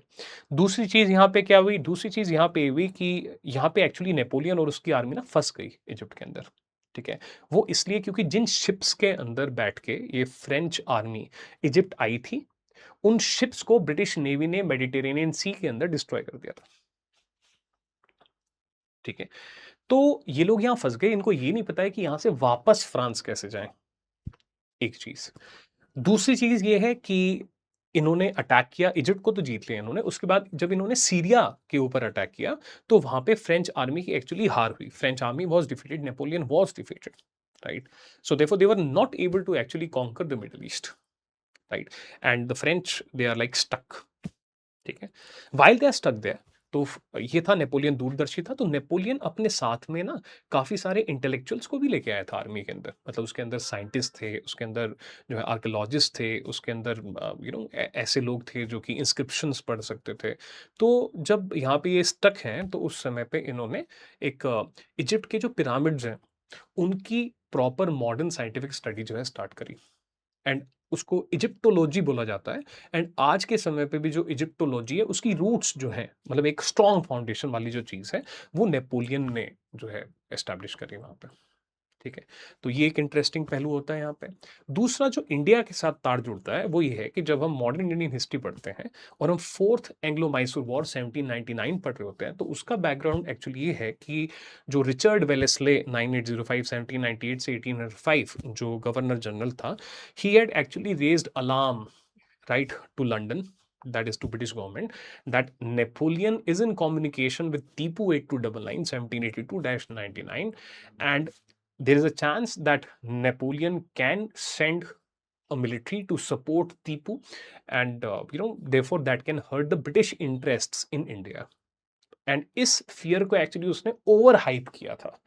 मतलब असलियत में थ्रेट था, पर थ्रेट देखो रियल भी हो सकता है और अनरियल भी हो सकता है. जो रियल थ्रेट होता है उसका परसेंटेज चांसेस थोड़े से ज्यादा होते हैं, जो अनरियल थ्रेट होता है उसका मतलब परसेंटेज चांसेस उस चीज के होने के थोड़े से कम होते हैं. ठीक है, तो ये चीज एक्चुअली यहाँ पे हो रही है. तो उसने ओवर हाइप किया and ultimately he was able to make the London government, that is British government, lift the ban on expansion by English East India company in India. 1784 में पिट्स इंडिया एक्ट के through एक ban लगा था कि empire building India के अंदर नहीं होगी. एंड उसके बाद फिर fourth Anglo Mysore war 1799 actually हुई. ठीक है, तो ये इंडिया का तार है. ठीक है, तो वो क्यों एग्जैक्टली अनरियल थ्रेट था, वो मैंने आपको बताया कि जिस शिप्स के अंदर वो आए थे वो उन शिप्स को डिस्ट्रॉय कर दिया गया था. एंड अदरवाइज ऑल्सो अगर वो इजिप्ट से, मिडिल ईस्ट से इंडिया की तरफ बढ़ने की कोशिश करते तो अरेबियन सी के अंदर ही जो ब्रिटिश नेवी है वो सुपीरियर है, वो आराम से कहते हैं उन शिप्स को जो है डुबा देती है एंड वो फ्रेंच आर्मी कभी भी इंडिया पहुंच ही नहीं पाती. खैर, जैसे तैसे करके नेपोलियन जो है, ओवरऑल देखा जाए तो मिडिल ईस्ट में जो कैंपेन है नेपोलियन का वो हार रहा है वहां पे. तो किसी तरीके से नेपोलियन बिना अपनी आर्मी के, क्योंकि उतनी शिप्स तो है नहीं कि सारी की सारी आर्मी वापस जा सके फ्रांस, बिना अपनी आर्मी के कुछ लिमिटेड नंबर ऑफ अपने सोल्जर्स के साथ नेपोलियन पहुंचता है कहाँ, वापस फ्रांस. राइट, एंड फ्रांस में वो देखता है कि स्थिति बहुत खराब है. ठीक है, डायरेक्टरी गवर्नमेंट के अंदर. तो अब सब लोग कहते हैं नेपोलियन का इंतजार कर रहे हैं. क्यों?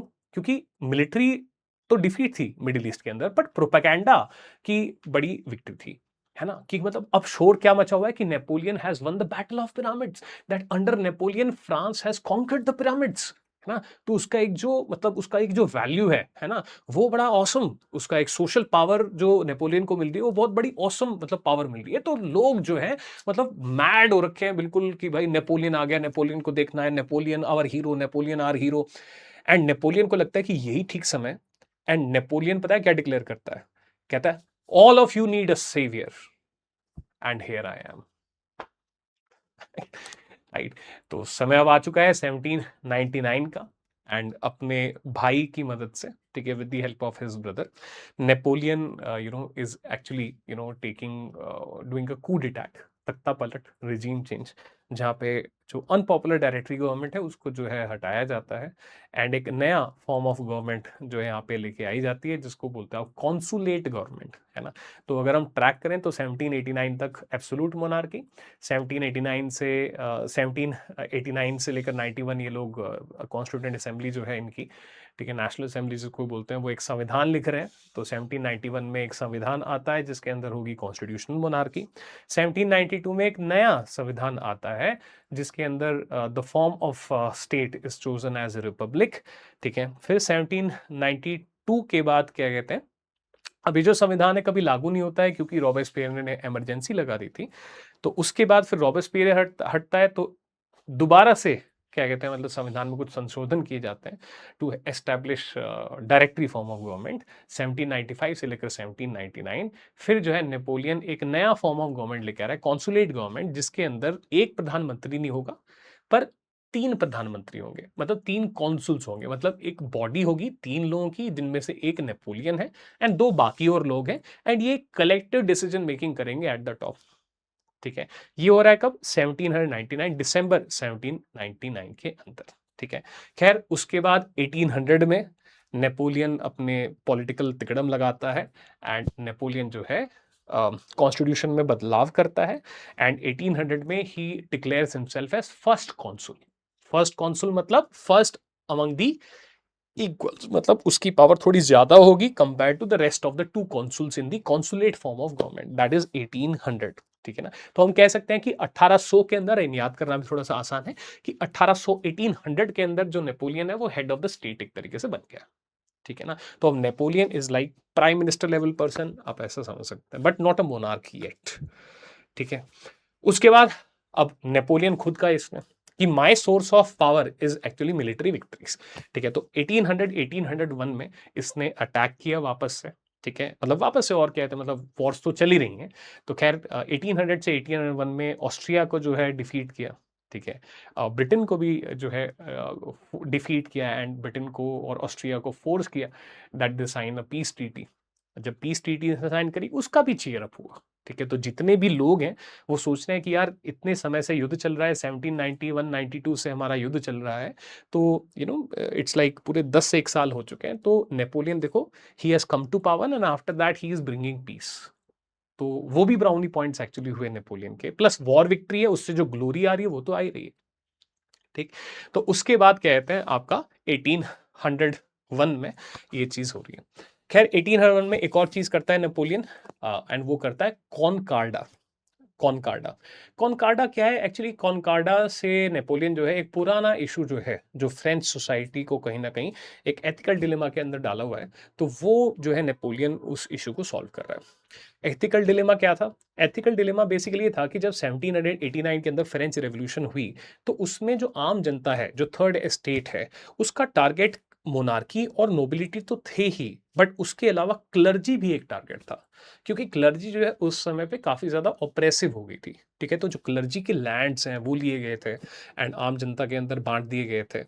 एंड जो क्लर्जी है फिर उसने भी खैर एक रिस्पॉन्स दिया था, एंड जो फ्रेंच गवर्नमेंट है उसको रिकॉग्नाइज करने से मतलब मना कर दिया था कि मतलब हम इसको एक लेजिटिमेट गवर्नमेंट नहीं मानते हैं। उस समय पे क्रिश्चियनिटी बहुत फेमस है वहाँ पे, राइट, मतलब चाहे जो भी है, वो क्लर्जी मैन जो है वो करप्ट है, बट इसका मतलब ये थोड़ी है कि रिलीजन में प्रॉब्लम है।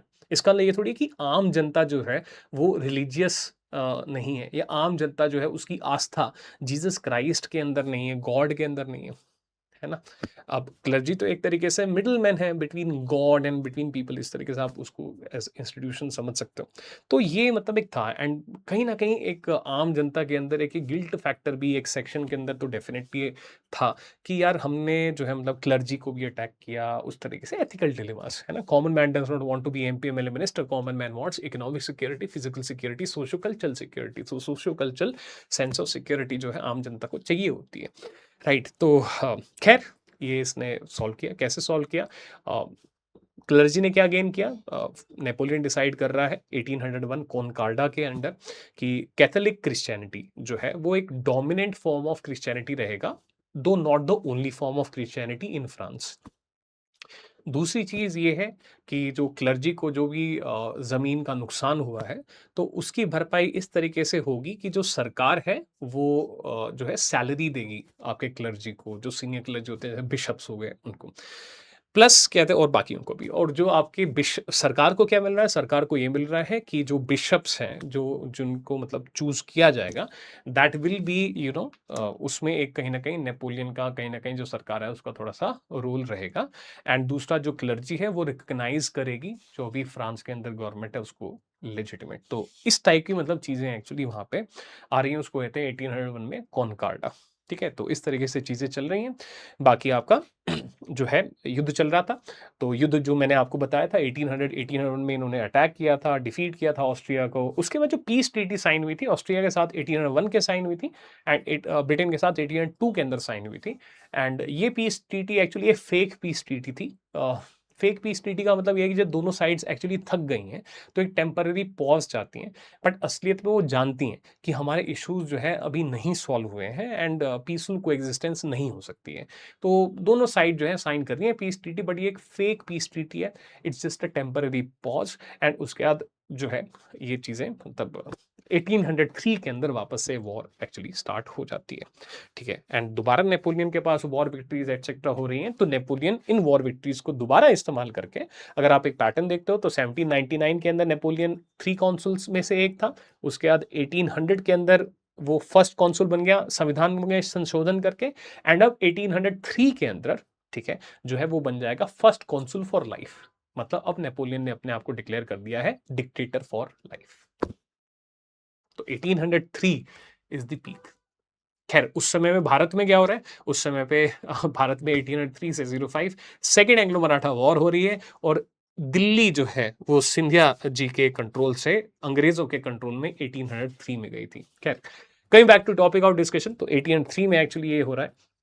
उसके बाद 1804 में नेपोलियन एक डायलॉग भी बोलते हैं, पावर इज माय मिस्ट्रेस, है ना, इस टाइप से डायलॉग एक बोलते हैं। क्यों? क्योंकि 1804 में Napoleon declares himself as emperor. क्यों एम्परर? क्यों? सारी पावर तो थी, तो फिर एम्परर क्यों बनना था? तो उनके जो बायोग्राफर्स हैं वो कहीं ना कहीं ऐसा कहते हैं कि नेपोलियन को चाहिए था कि यार सब कुछ है, सारी पावर है, नंबर 1 बंदा हूं मैं, है ना, फ्रांस के अंदर। I am greatly successful militarily also, right, I have establish the French empire also, उस तरीके से। पर यार अभी भी मैं ना उस एलीट क्लब का पार्ट नहीं हूं। अभी भी मैं वो एलीट क्लब का पार्ट नहीं हूं जिस जहां पे मोनार्क्स हैं। मुझे मोनार्क्स के व्हाट्सएप ग्रुप का पार्ट बनना है यार। ठीक है, तो खैर यहाँ पे जो है अपने आप को एम्परर डिक्लेयर करता है, ताकि जो एक सोशल पावर है या फिर एक जो मोनार्क के पास एक जो चीज होती है, तो वो ये एस्टैब्लिश करता है यहाँ पे 1804 में अपने आप को एम्परर। अच्छा, पता है अपने आप को क्या बोलता है? Emperor of French Republic. ये क्या है? ये झोल है, सही में झोल है, पर ये ट्रू भी है। Emperor of French Republic. एक मजाक की बात करूंगा और एक सीरियस बात करूंगा। मजाक की बात यहां पे ये है कि क्यों ऐसे लिख रहा है एम्परर ऑफ फ्रेंच रिपब्लिक? क्योंकि कहीं ना कहीं आम जनता को, मतलब आम जनता को बेवकूफ बना रहा है। मतलब आम जनता को ये कह रहा है कि जो फ्रेंच रिपब्लिक, फ्रेंच रेवोल्यूशन का जो स्पिरिट है, रिपब्लिकनिज्म, उस स्पिरिट को मैं रिस्पेक्ट करता हूँ, है ना, I am emperor of French Republic. या तो आम जनता को ऐसा कुछ कहना चाह रहा है कि ये टेम्पररी है, फ्यूचर में मैं तो पता नहीं क्या चाह रहा है, बट वो एनकैश करना चाह रहा है जो एक फ्रेंच रिपब्लिक का जो ब्रांड वैल्यू है ना, कि France became the first Republic in European mainland, है ना, वो ब्रांड रेवेन्यू कह रहे हैं एम्परर ऑफ फ्रेंच। कहीं ना कहीं ये बताना चाह रहे हैं मैं फ्रेंच रेवोल्यूशन के खिलाफ नहीं, ऐसा। खैर एक क्वेश्चन भी बनता है, एक स्टेटमेंट भी है कि Napoleon was child of French revolution and also its murderer. ये सही समय है कि मैं आपको इस डायलॉग के बारे में या इस स्टेटमेंट के बारे में बताऊं। चाइल्ड ऑफ फ्रेंच रेवोल्यूशन क्यों है? क्योंकि अगर फ्रेंच रेवोल्यूशन नहीं होती तो क्योंकि नेपोलियन प्रॉपर नोबिलिटी फैमिली से नहीं था तो कभी भी वो उस मुकाम पे मिलिट्री के अंदर नहीं पहुंच पाता जहां पे वो पहुंचा, क्योंकि मेरिटोक्रेसी 1789 से पहले नहीं थी। तो जो नेपोलियन है वो चाइल्ड ऑफ फ्रेंच रेवोल्यूशन है, उसको क्योंकि वो राइज कर पाया as a military commander. And उसका मर्डरर क्यों है? क्योंकि फ्रेंच रेवोल्यूशन के अंदर मल्टीपल चेंजेस हुए थे। कुछ चेंजेस सोसाइटी के अंदर हुए थे, कुछ चेंजेस जो है आपकी इकोनॉमी के अंदर हुए थे, कुछ चेंजेस आपकी पॉलिटी के अंदर हुए थे। तो जो पॉलिटी वाला जो पार्ट है फ्रेंच रेवोल्यूशन का, उसका मर्डरर है नेपोलियन। एंड उसमें भी पॉलिटी में भी दो पार्ट्स आ जाते हैं, एक एडमिनिस्ट्रेशन आ जाता है तो उसका नहीं, बट जो टॉप वाला पार्ट है कि हेड ऑफ द स्टेट कैसा होगा, मोनार्क होगा या रिपब्लिक होगी, मतलब रिप्रेजेंटेटिव ऑफ पब्लिक होगा। तो he is actually murdering the French republic and that is why this statement is there that Napoleon was child of French revolution and also its murderer, क्योंकि वो अपने आप को एम्परर डिक्लेयर कर रहा है। खैर, इस समय पे बिथोवन जो है वो कहते हैं, ठीक है, मतलब दुखी होके कहते हैं, क्योंकि उनको एक मतलब नेपोलियन एक क्रेज बन गया था, है ना, क्योंकि हर जगह जहां देखो मोनार्क्स हैं। तो नेपोलियन एक क्रेज बन गया था कि कैसे बिल्कुल मतलब एक लोअर लेवल से या अपर लोअर लेवल से जो व्यक्ति है बिल्कुल राइज कर रहा है। तो बिथोवन कहते हैं now he is just like any other king and he is going to trample upon the rights of the people. मैंने कहा कुछ नहीं, अब तो ये बस राजा है। हम तो सोच रहे थे कुछ नया फिनोमिनन है, कुछ यूनिक है ना। तो that is what history tells, right? That is what history tells. Life is about power. History is like a continuous cycle of dreams, then certain people misusing those dreams, and then, encashing the people's dream for own power, right? And well, that cycle has been broken at times also, but majority of the cases, रॉबेस्पियरे देख लीजिए, Britain में Cromwell देख लीजिए, इधर क्या कहते हैं Napoleon देख लीजिए, बट रिकॉर्ड इतना 100% बुरा भी नहीं है, तो आप दुखी मत होइए। खैर, तो उस तरीके से एक्चुअली मतलब देखा जा रहा है यहाँ पे। तो एम्पर ऑफ फ्रेंच रिपब्लिक ये बन जाते हैं यहाँ पे। एंड जो है जो चर्च है, ठीक है, तो वो भी इस चीज़ का साथ देती है, तो लेजिटिमेसी भी आ जाती है, क्योंकि बाय डिफॉल्ट तो राजघराने से नहीं थे, ठीक है। तो इस तरीके से बाप का, दादा का, सबका बदला लेकर तेरा फैजल ना मेरे देश के ऊपर अटैक किया था जिस साल में पैदा हुआ था, 1769। मैं जिस साल पैदा हुआ था उस दिन फ्रांस की जो आर्मी है वो मेरे लोगों का नरसंहार कर रही थी, है ना। आज मैं उसी फ्रांस का राजा हूं। तो वैसे रिलेशनशिप क्या थी नेपोलियन की टुवर्ड्स फ्रांस? तो बुक्स कहती हैं कि जब तक फ्रेंच रेवोल्यूशन नहीं हुई थी तब तक कहीं ना कहीं नेपोलियन के मन में एक घृणा थी towards France and towards French monarchy, क्योंकि नेपोलियन एक राष्ट्रभक्त था, तो उसका राष्ट्र जो है कोर्सिका, है ना, जिसको अनेक्स किया गया है। बट जब फ्रेंच रेवोल्यूशन हो गई एंड खास करके जब फ्रांस जो है एक रिपब्लिक बन गया, तो फिर उसके बाद कहीं ना कहीं नेपोलियन की जो घृणा थी वो खत्म हो गई and then he is in love with France, because उसी फ्रांस की वजह से वो बना जो भी वो बना। तो उसको फ्रांस के जो लोग हैं उनसे नफरत नहीं थी, बट जो मोनार्किकल सिस्टम था जिसकी वजह से कोर्सिका की स्वाधीनता का भी हनन हुआ, उससे उसको एक्चुअली समस्या थी, ठीक है। तो इस तरीके से एक्चुअली इसको देखा जाता है। तो खैर 1804 में जब वो एम्परर बन रहा है उस समय पे एक बहुत बड़ा प्रोजेक्ट भी पूरा हो रहा है, ठीक है, जो कि प्रोजेक्ट 4 साल से चल रहा था, 1800 से एक्चुअली चल रहा था। तो 1804 के अंदर जो है, 1881 में स्टार्ट हुआ, 1804 के अंदर जो है नेपोलियनिक कोड। तो आप सब लोग पढ़ते हो कि नेपोलियनिक कोड के बारे में कुछ ना कुछ रेफरेंस पढ़ते हो, ठीक है। तो नेपोलियन कोड क्या था, क्यों वो इतना औसम था? एक सेंटेंस में उसका जवाब है, one nation one law. Napoleonic code क्या था? One nation one law. Code का मतलब होता है रिटन लॉ, ठीक है। एंड किसी भी देश के अंदर दो प्रकार के इश्यूज होते हैं, civil issues and criminal issues, right.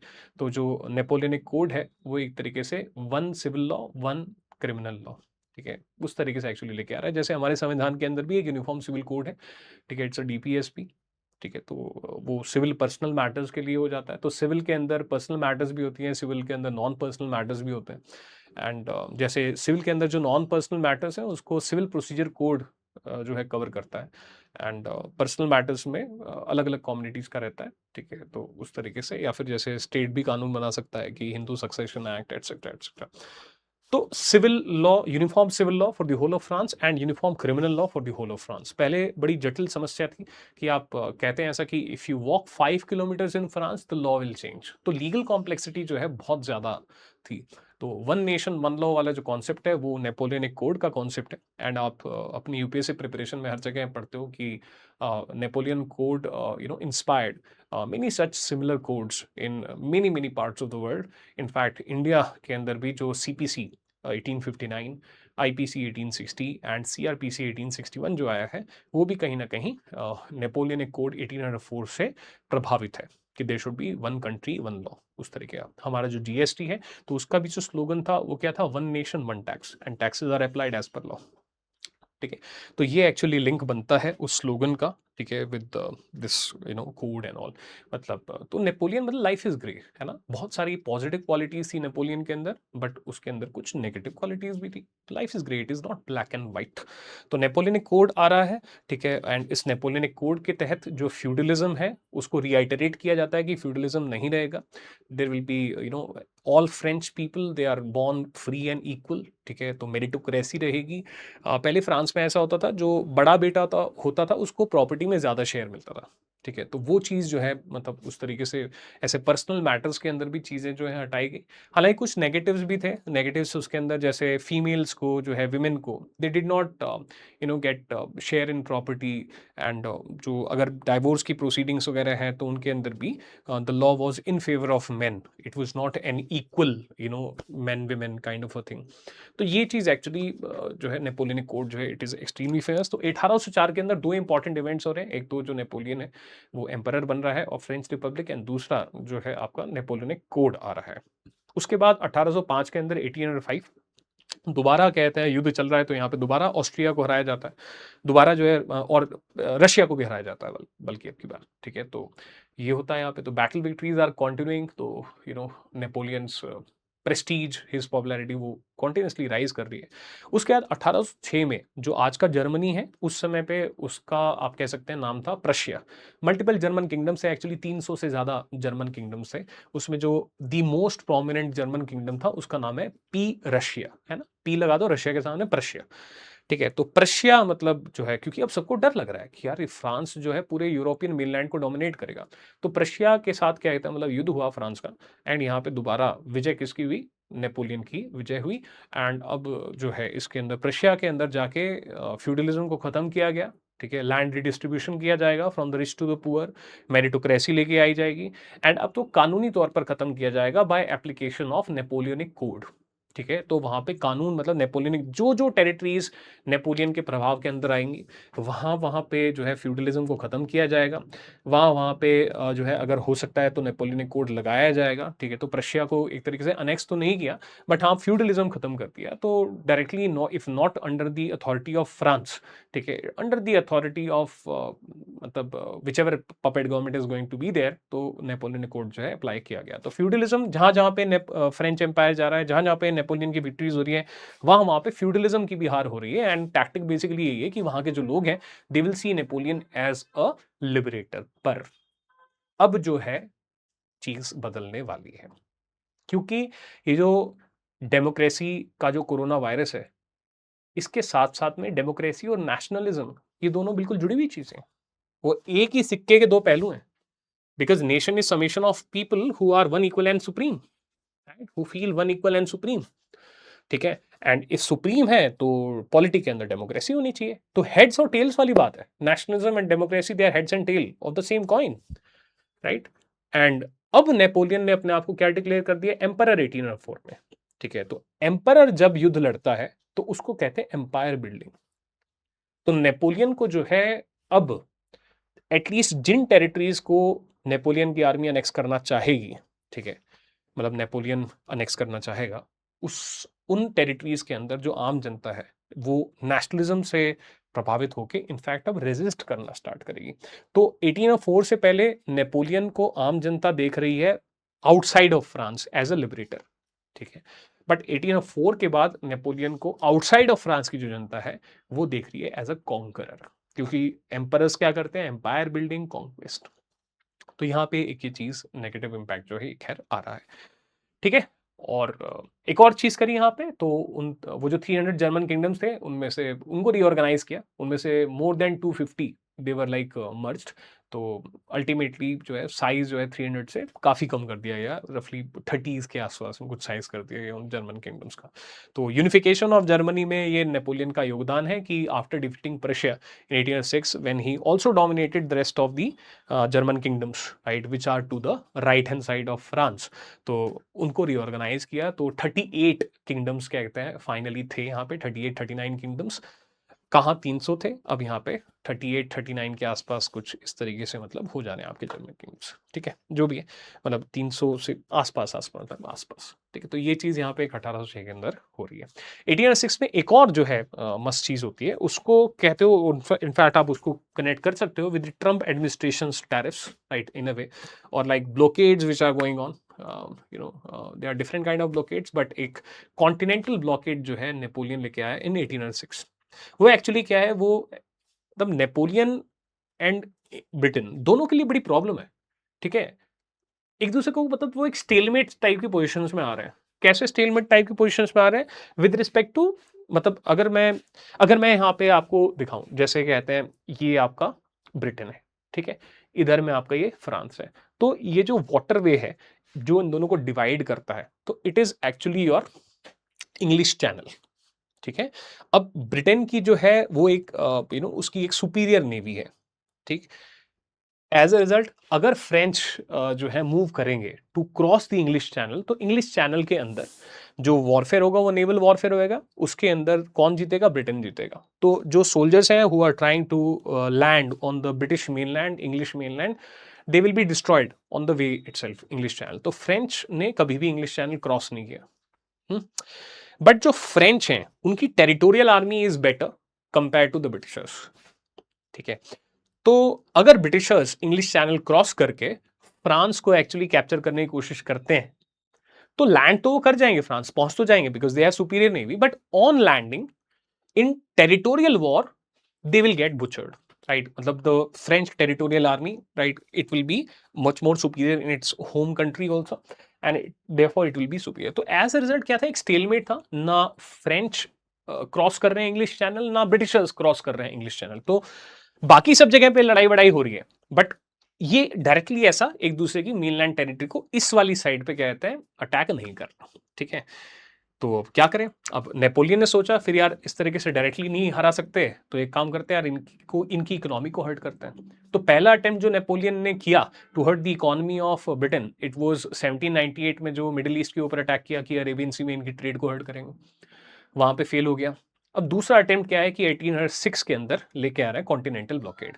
तो जो यूरोपियन कॉन्टिनेंट के अंदर जो बेसिकली कंट्रीज है उनको ये बोला जा रहा है कि अगर तुम चाहते हो कि मैं तुम्हारे साथ फ्रेंडली टर्म्स बना के रखूं, मैं तुमको अटैक ना करूं, then you have to stop your imports and exports to Britain, right? So that was continental blockade.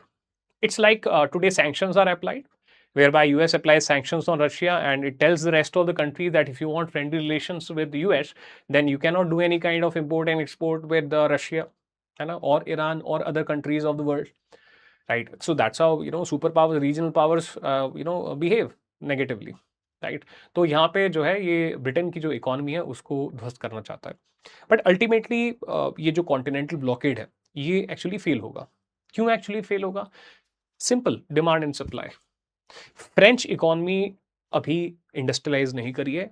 Industrialisation of French economy happened after 1870, ठीक है। तो इसका मतलब आपके पास प्रॉपर उस तरीके से मशीन्स, उस तरीके से मतलब इंट्रोडक्शन तो है मशीन की, बट उस तरीके से प्रॉपर, ठीक है, वो नहीं है, राइट। तो प्रॉपर इंडस्ट्रियलाइज्ड इकोनॉमी नहीं है, ऐसा नहीं है कि बहुत सारी फैक्ट्रीज एटसेट्रा है। एज अ रिजल्ट जो सप्लाई ऑफ गुड्स ब्रिटेन से आ रही थी बाकी यूरोपियन देशों को, can France meet that supply? Answer is no, because French economy is not industrialised. Another thing, Britain was not just Britain, it was like British empire, right. And तो Britain की तरफ से जो डिमांड आ रही थी for raw materials, for finished goods, for different types of products, तो British economy was much bigger than the French economy, तो उसकी डिमांड भी बहुत ज्यादा है फॉर दीज प्रोडक्ट्स, राइट। तो क्या वो डिमांड फ्रांस जनरेट कर सकता है for the export economies of the rest of the European mainland? Answer is no. Right? So that's the problem, it's economic problem. आप लगा दीजिए continental blockade, but are you a replacement of Britain? Answer is no. And because you are not a replacement of Britain, as a result, there will be problem of shortages, shortages with respect to, imports, right? Shortages with respect to, exports, कि हम किसको बेचें उस तरीके से, मतलब, shortages with respect to, मतलब कि बेचें किसको, है ना? वो डिमांड क्या कहते हैं, मतलब जो थी ब्रिटेन की, उसको हम कहते हैं economies are going to come down, and there is going to be public pressure, right, on these other countries, right? And monarchies, they can become even more unpopular because common man does not want to be MPML minister. Common man wants economic security, है ना? And already there is spirit of nationalism, already there is spirit of democracy. तो पता चले वहां पे monarch को ही हटाने के लिए लोग सड़कों पे आ जाए, है ना? तो the rest of the monarchs, they have to agree to it because they have no other option, but they are not happy, and उनकी जो इकोनॉमी इससे हर्ट हो गई. ठीक है, तो इस तरीके से एक्चुअली चीजें चल रही हैं. रशिया नहीं मान रहा था, तो रशिया को कन्विंस किया 1807 के अंदर, 1807 के अंदर. ठीक है, तो रशिया ने ज्वाइन कर लिया कॉन्टिनेंटल ब्लॉकेड की. ठीक है, हम ब्रिटेन के साथ कोई ट्रेड नहीं करेंगे इस तरीके से. स्पेन की हालत खराब थी, तो around 1808 Spain exerted the continental blockade. मतलब स्पेन कह रहा है कि यार सॉरी भाई, मेरी इकोनॉमी की हालत बड़ी पतली है, मुझे तो यार मतलब I have to trade with Britain. तो इस समय पे स्पेन को मजा चखाने के लिए नेपोलियन अटैक्ड स्पेन. ठीक है, तो स्पेन की जो ट्रेडिशनल आर्मी थी उसको तो नेपोलियन ने हरा दिया, नेपोलियन की आर्मी ने. बट अब नेपोलियन को देखा जा रहा है एज अ कॉन्करर, है ना? तो जो कॉमन मैन है उसने स्टार्ट किया एक guerrilla warfare.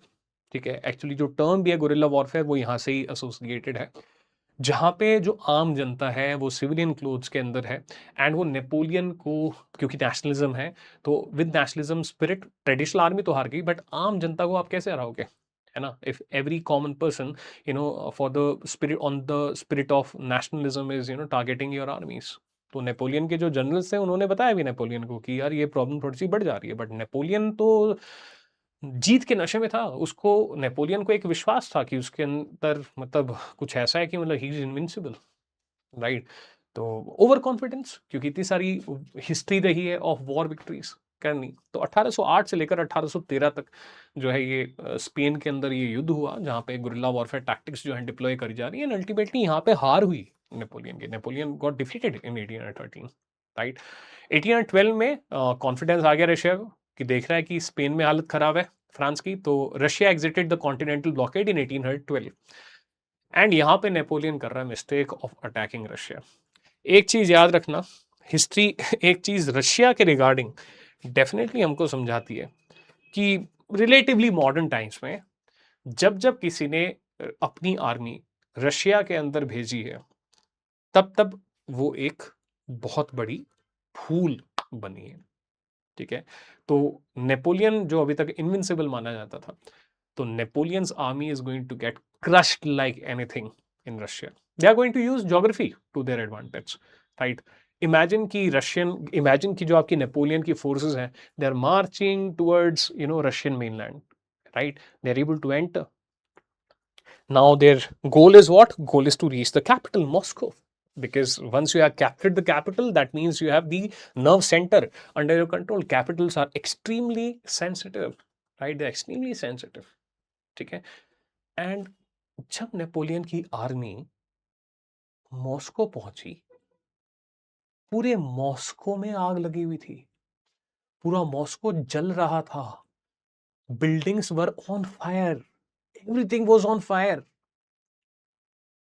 That's Russians for you. People say Russians, they have a great capacity to suffer. उन्होंने अपनी कैपिटल में खुद आग लगा दी एंड और अंदर चले गए. आग क्यों लगाई? So that the invading armies, they are not able to plunder, they are not able to loot wealth, right? तो जो अपने साथ लेके जा सके वो ले गए और अंदर, and Moscow is burning, right? उसकी आप इमेजेस देखेंगे मॉस्को इज बर्निंग की, तो इट्स लाइक वाओ. ठीक है, एंड ज्योग्राफी अगेन, तो रशिया में जब विंटर्स होती हैं, temperature goes as far as -38, right? -38 degree Celsius and all इस तरीके से. ठीक है ना? तो मतलब माइनस वो सेल्सियस और फ़ारेनहाइट देख लेना जस्ट इन केस अगर मैं कुछ गलती कर रहा हूँ तो. But yes, it's extremely cold, right? And वही है अब नेपोलियन ने सोचा होगा मेरे को क्विक विक्ट्री होगी, ठीक है। एंड अब जब नेपोलियन की आर्मी इस तरीके से है ना, इस वास्ट टेरिटरी के अंदर, तब कहते हैं, और क्लाइमेट अपने फेवर में हो गया क्योंकि रशियंस उनको तो पता है कैसे डील करना उस क्लाइमेट से। Then the Russians they start attacking and भगा भगा के मारा, right. Thousands and thousands of soldiers they were killed and this was the defeat of Napoleon. And उधर 1812 से हार के निकला 1813 के अंदर, ठीक है। आपके लीप्जिग जो आज के समय पे जर्मनी में है ना, तो उस समय पे आपका मतलब रशिया में होगा, तो लीप्जिग में यहाँ पे डिफीट होती है, पहली बिग डिफीट 1813 में नेपोलियन की। एंड नेपोलियन को जो है पावर से हटा दिया जाता है। बट क्योंकि नेपोलियन बहुत ज़्यादा फेमस था अपने लोगों के बीच में एंड स्टेबिलिटी एक कंसर्न है, तो नेपोलियन को एक रिस्पेक्टफुल तरीके से भेजा जाता है एल्बा। एल्बा क्या है? एल्बा एक और आइलैंड है in the south of France, close to Corsica, the homeland of Napoleon. And respectfully इनको जो है एम्परर ऑफ एल्बा का जो एक तरीके से टाइटल दिया जाता है। बट नेपोलियन मतलब ही जस्ट कैनॉट एक्सेप्ट डिफीट, तो ही अगेन इन 1815 के आसपास में ये नेपोलियन जो है आते हैं फ्रांस एंड अपने सपोर्टर्स की हेल्प से जो तख्ता पलट करते हैं, क्योंकि वहां पे 1813 के बाद वापस से एक मोनार्की वगैरह आ गई थी, ठीक है। तो तख्ता पलट करते हैं एंड उसके बाद दोबारा युद्ध स्टार्ट हो जाता है। बट अब जो है किस्मत नेपोलियन के फेवर में नहीं है। 1815 के अंदर दोबारा से वाटरलू, ठीक है, जो कि बेल्जियम में है, वहां पे आप जो है डिफीट होती है दोबारा, एक फाइनल कंक्लूसिव डिफीट 1815 के अंदर नेपोलियन की। एंड अब की बार नेपोलियन को one of the remotest place on earth, right, south Atlantic में, इधर पे आपका अफ्रीका, उधर आपका साउथ अमेरिका, इधर में एल्बा, ELBA, ठीक है। तो ये छोटा सा आइलैंड है एल्बा, यहाँ पे नेपोलियन को भेज दिया जाता है। 1815 से 1821 नेपोलियन यहाँ पे थे, ठीक है। एंड 1821 में ही डाइड। उसके ऊपर भी काफ़ी कंट्रोवर्सीज रही हैं कि क्या आर्सेनिक देके इनको मारा गया है कैसे, बट जो लेटेस्ट एविडेंस है वो कहता है कि इनको स्टमक कैंसर था, इनके फादर को भी स्टमक कैंसर था, तो maybe some hereditary thing. खैर कहीं ना कहीं नेपोलियन को पता भी था, है ना। लास्ट में इनके क्या पता, तो बताता हूँ कि किस्मत उनके साथ नहीं है। लास्ट में जो नेपोलियन के शब्द हैं वो 3 शब्द थे, कहते हैं। पहला तो था फ्रांस, दूसरा था मिलिट्री एंड मतलब उसके टुवर्ड्स सेंटिमेंट्स, एंड तीसरा था वही पहला पहला प्यार है जोसेफिन। नेपोलियन एक्चुअली ही हैड डाइवोर्स्ड जोसेफिन, ठीक है। तो वो क्यों हुआ था? क्योंकि Napoleon wanted a son from Josephine and Josephine somehow they were not able to have a male child। तो अगर आप एम्परर बन गए हो 1804 में, so after that you wanted to you wanted your lineage, है ना, your biological lineage to like continue, क्योंकि कौन फिर इनहेरिट करेगा थ्रोन उस तरीके से। तो he had divorced Josephine and he had married an Austrian princess, right। तो ऐसा यहाँ पे एक्चुअली हो रहा है, एक मैरिटल अलायंस के अंदर आए थे। बट नेपोलियन खुद ऐसा मानते थे कि his star started shining once Josephine came in his life, क्योंकि जोसेफिन ने ही इनको असाइनमेंट दिलाया था, आपका commander of the French military in north Italy against Austria, जिसके बाद Austria was defeated in 1797 and आपका ट्रीटी ऑफ कैंपो फॉर्मियो हो रहा था वहाँ पे। एंड 1808 के आसपास में इन्होंने डिवोर्स दिया था, exact year if I am not remembering correctly. And 1808 के बाद ही नेपोलियन का जो है एक पतन एक्चुअली जो है शुरुआत होता है, ठीक है। तो खैर इस तरीके से नेपोलियन का जो है अंत हुआ 1821 में। आम जनता का क्या? वेल, रिस्टोरेशन ऑफ मोनार्की हुई। तो अभी लड़ाई बाकी है दोस्तों। 1830 के अंदर जो आम जनता है दोबारा सड़कों पे आएगी, 1840s में आम जनता जो है दोबारा सड़कों पे आएगी। अंततः 1870 के अंदर जो है फ्रांस में जाके एक स्टेबल रिपब्लिक बनेगी, तीसरी बार, उसको थर्ड रिपब्लिक कहते हैं, ठीक है। तो वो बनेगी 1870, राइट। तो खैर, तो ये थी जो है एक इंटरलिंकेज की कहानी between Napoleon and French revolution. तो that's what Napoleon is, right. तो that's what history is. Take care, bye bye. Life is about power.